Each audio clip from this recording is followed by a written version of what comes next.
अगर आपने शाहरुख की फिल्म स्वदेश देखी है तो आपको ध्यान होगा कि उसमें शाहरुख नासा के एक साइंटिस्ट होते हैं और जब वो भारत आते हैं तो वो देखते हैं कि गांव में बिजली नहीं है और उसके बाद सोच विचार कर वो बिजली बनाने का काम पूरा करते हैं। बिजली बनाने की प्रक्रिया के दौरान वो कुछ चीज़ों का इस्तेमाल करते हैं, जैसे कि एक स्पेस में बहुत सारा पानी इकट्ठा करते हैं, उसके बाद टरबाइन लेते हैं, जनरेटर लेते हैं और बिजली बनना शुरू हो जाती है। वो तो होती है हाइड्रो यानी कि पन बिजली। इसी तरह से और दूसरी बिजली की परियोजनाएं होती हैं जिससे हमारे घरों में बिजली आती है। लेकिन इस वक्त जो सबसे बड़ी दिक्कत है वो हो रही है कोयले की वजह से। कोयले से चलने वाले पावर प्लांट्स इस देश में इस वक्त बड़े संकट से गुजर रहे हैं। करीब 125 से ज़्यादा ऐसे प्लांट्स हैं जो कोयले से बिजली बनाते हैं और उनमें दिक्कत ये है कि किसी में 3 दिन, किसी में 4 दिन का कोयला बचा है। चीज़ें अब बेटर होना शुरू हुई हैं, लेकिन तब भी अगले 2 हफ्ते तक प्रॉपर बिजली हमें मिल पाएगी, इसको लेकर समस्या लगातार बनी हुई है।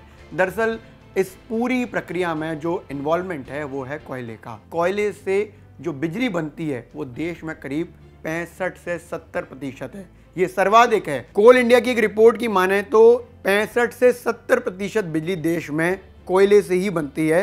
लेकिन कुछ आंकड़े कई जगह अलग अलग बताए जाते हैं, जिसमें कोल से जो एनर्जी बनती है उसमें करीब 60 बताया जाता है, विंड, सोलर और रिन्यूएबल एनर्जी यानी कि नवीकरणीय ऊर्जा जो है वो 20% है। हाइड्रो पावर प्लांट्स जो हैं वो 10% हमको बिजली देते हैं और इसके अलावा न्यूक्लियर एनर्जी क्योंकि शुरुआती दौर में है तो 2% देती है। इस पूरी समस्या को एक लाइन में ऐसे समझिए कि देश में जो 100% बिजली बन रही है उसमें से 70% कोयले से चलने वाले पावर प्लांट से आ रही है। अगर इसको और आसान भाषा में समझें तो इसको ये लेकर जाना होगा कि हमारे घर पर जो 100 यूनिट्स की खपत हो रही है उसमें से 70 यूनिट्स कोयले से चलने वाले पावर प्लांट से है। अब कोयले से चलने वाले पावर प्लांट्स में कोयला ही नहीं होगा तो बिजली बनेगी कैसे? दिक्कत यहाँ आ रही है। लेकिन आपको पता है कि बिजली बनती कैसे है कोयले से? इसको समझते हैं, इसको जानना जरूरी है। कोयला यानी कि काला सोना, इसकी माइनिंग की जाती है। सबसे पहले हजारों और लाखों साल में बने फॉसिल से कोयला बना है। खदान से कोयले को पावर प्लांट्स में लाया जाता है और फिर कोयले को छोटे छोटे टुकड़ों में पीसकर एकदम बारीक पाउडर बना दिया जाता है। इस कोयले से पावर प्लांट में बने बड़े बड़े बॉयलर्स में पानी गर्म किया जाता है, बहुत ज़्यादा गर्म। पानी गर्म होने के बाद हाई प्रेशर स्टीम बनने लगती है। इस स्टीम यानी भाप से टरबाइन को घुमाया जाता है और फिर शुरू होता है असली काम। ये टरबाइन जनरेटर से कनेक्ट होता है। एक तरह से समझें तो पानी से बिजली बनाने में जैसे टरबाइन का यूज़ किया जाता है वैसे ही यहाँ पर होता है।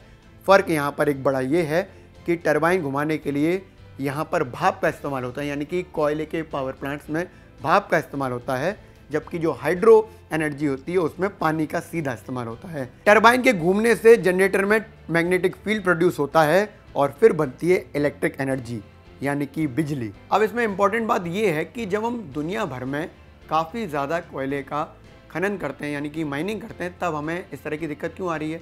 तो दिक्कत की वजह हैं 2-3, उसको आप आसानी समझिए। पहला है इंटरनेशनल मार्केट में कोयले का प्राइस बढ़ जाना, तो इससे हम इंपोर्ट नहीं कर पा रहे हैं। इंपोर्ट करना क्यों ज़रूरी है? इसलिए ज़रूरी है क्योंकि हमारा जो कोयला है वो उतना पावरफुल नहीं है जो हमें इंपोर्ट करने पर मिलता है। दक्षिण अफ्रीका से जो कोयला आता है, इंडोनेशिया से जो कोयला आता है वो काफ़ी पावरफुल है। 80% जो कोयला है वो कोल इंडिया पर डिपेंडेंट है जो हमारे देशों में इस्तेमाल होता है।